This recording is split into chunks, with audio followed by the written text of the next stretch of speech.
In a world where attention is currency, the personal lives of leaders become fictional playgrounds for speculation.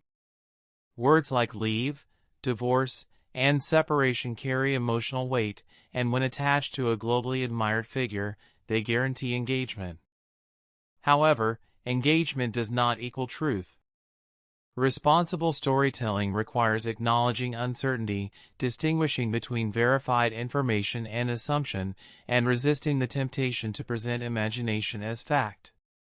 When we examine the claim closely, we find that it relies entirely on anonymous sources, vague language, and recycled narratives that have no grounding in official records or credible journalism.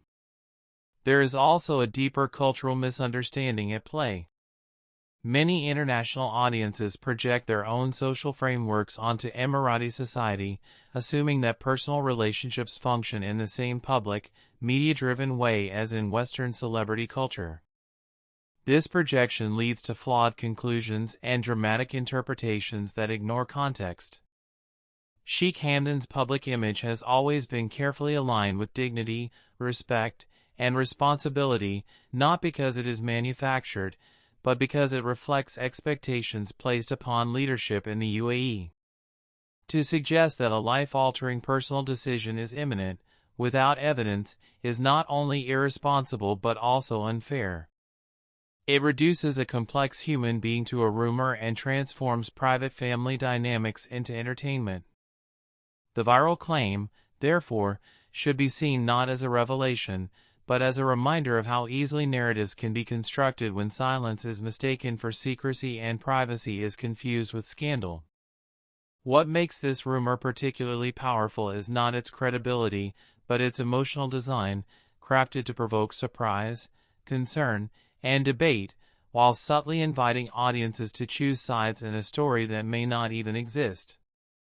The phrase "going to leave" suggests inevitability, as if a decision has already been made behind closed doors, waiting only to be revealed, yet history shows that such predictive claims about Sheikh Hamdan's personal life have repeatedly proven false or wildly exaggerated. In the absence of facts, speculation fills the gap, and speculation, when repeated often enough, begins to feel like reality. This is the danger of modern digital storytelling, where repetition can replace verification. For fans and followers who admire Sheikh Hamdan for his humility, discipline, and inspirational lifestyle, such rumors can be confusing and disappointing, not because they reveal truth, but because they challenge an image built on respect and stability. However, maturity as an audience requires resisting the urge to emotionally react to unverified claims. It requires understanding that public figures are not characters in a serialized drama, and their lives do not unfold according to cliffhangers designed for content consumption. Sheikh Hamdan's real legacy is not defined by relationship gossip, but by tangible actions: his leadership in Dubai's development, his advocacy for youth and sports, his promotion of mental and physical strength, and his ability to connect tradition with modern ambition. When viewed through this lens, the rumor loses its power. Even if one were to imagine hypothetical personal challenges, as all human beings face at some point, those challenges would still not justify the certainty with which social media declares outcomes. Life is not scripted, and leadership does not collapse under the weight of private decisions. The continued focus on such rumors also distracts from meaningful conversations about values, growth, and responsibility. Instead of asking whether a rumor is shocking enough to share, a more important question should be whether it is true, respectful, and necessary. The absence of official confirmation should not be seen as an invitation to speculate, but as a signal to pause. In many cases, silence is not a gap to be filled, but a boundary to be respected.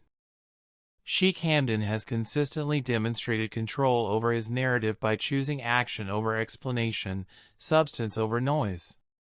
Rumors rise and fall, but credibility is built over time, and his credibility rests on years of visible commitment to his people and his country.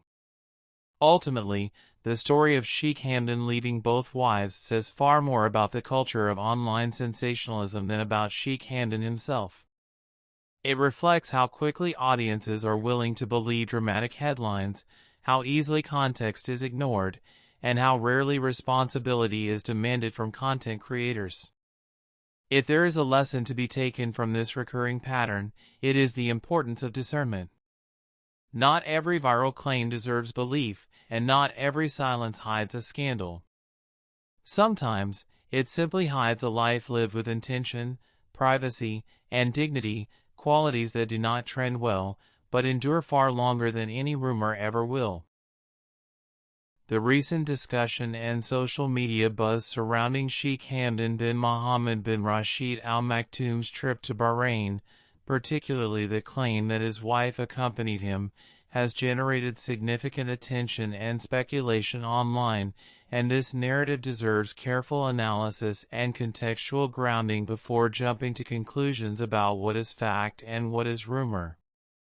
Sheikh Hamdan, widely known both in the United Arab Emirates and internationally as the Crown Prince of Dubai, has played a prominent role in representing his country in diplomatic engagements alongside senior UAE leadership, including recent official travel to the Kingdom of Bahrain as part of a high-level delegation led by President His Highness Sheikh Mohammed bin Zayed Al Nahyan, who was welcomed at Sakir Air Base by King Hamad bin Isa Al Khalifa on a working visit. Gulf Today. This trip, like many similar diplomatic engagements, involved a range of ministers, officials, and senior members of the government, reflecting the long-standing and strategic political, economic, and cultural ties between the two Gulf states, and underscoring shared interests in regional cooperation and mutual prosperity. The composition of official delegations joining heads of state on such visits often includes figures with governmental responsibilities and roles in state affairs, and while these delegations are diverse, they are carefully documented and reported by established news outlets and official press releases. And there is no official record from such sources that Sheikh Hamdan's wife was formally part of this delegation or was publicly documented accompanying him.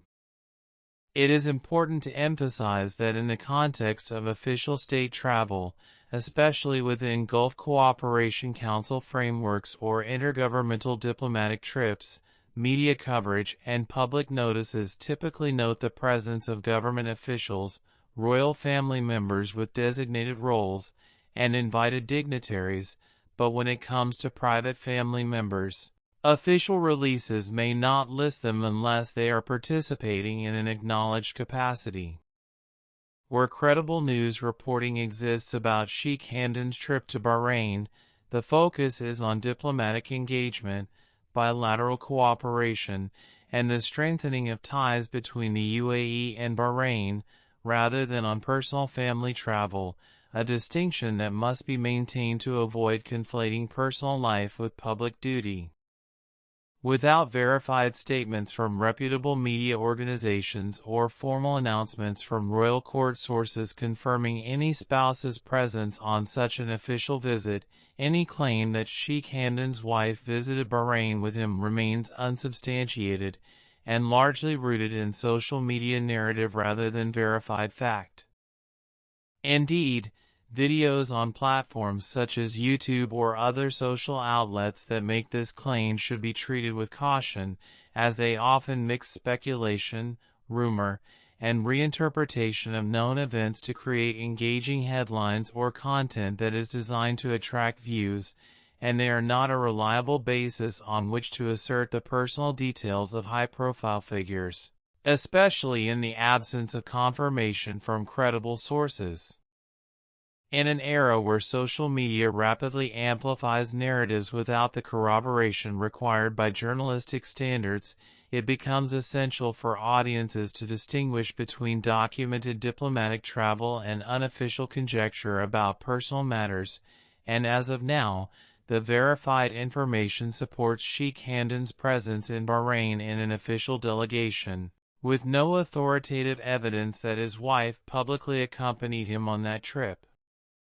The distinction between public and private spheres, particularly for prominent leaders and members of royal families, manifests clearly in how travel and appearances are documented, and the assumption that personal family members accompany a leader simply because they are a spouse can be misleading without corroborating evidence.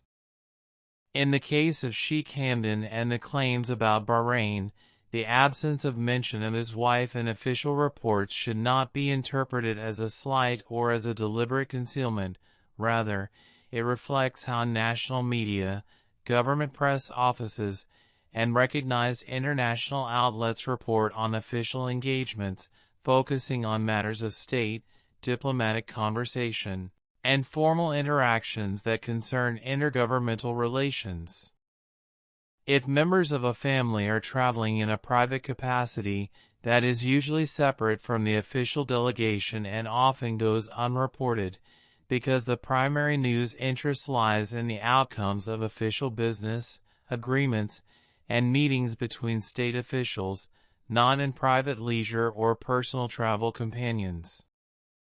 For countries like the UAE and Bahrain, where royal families hold positions of national leadership, there is a well-established tradition of maintaining privacy around family life, even as public duties are widely covered, and this cultural context may contribute to misunderstandings when rumors circulate without foundation. The social media video referenced earlier, which claims that Sheikh Hamdan's wife visited Bahrain with him, exemplifies how easily unverified assertions can spread when they are packaged with engaging language, but they do not constitute evidence, especially when reputable sources do not confirm such details and official documentation of the delegation composition does not list her presence. It is also worth noting that online platforms have an incentive to generate sensational headlines and draw user engagement, which can result in the blurring of lines between fact and speculation, leading to the proliferation of narratives that may reflect audience interest more than actual events. As consumers of information, especially concerning individuals in public office or symbolic leadership roles, maintaining a critical approach to such claims is necessary, assessing whether the source is reputable, whether independent confirmation exists, and whether official statements support the assertions being made. In the absence of such confirmation from established news organizations or direct announcements from official spokespeople, it would be irresponsible to present the claim that Sheikh Hamdan's wife visited Bahrain with him as fact. Rather, it should be framed as an unverified social media assertion that has not been substantiated in authoritative reporting. In conclusion, while Sheikh Hamdan's official presence in Bahrain is a matter of record reflecting diplomatic engagement and state relations, the extension of this narrative to include private family travel remains speculative, highlighting broader challenges in the digital age regarding the spread of unvetted claims about the personal lives of public figures, and underscoring the importance of relying on credible, verified sources when recounting events involving international leaders. Beyond the immediate discussion of whether Sheikh Hamdan's wife accompanied him to Bahrain, this conversation highlights a broader issue that repeatedly emerges whenever high-profile leaders travel abroad: the tendency to personalize official events without evidence. Diplomatic visits are carefully planned, formally documented, and strategically communicated, especially in the Gulf region, where protocol and discretion are deeply respected. When Sheikh Hamdan participates in such visits, his presence represents not only himself but the leadership vision of Dubai and the UAE as a whole. The focus, therefore, naturally remains on meetings, agreements,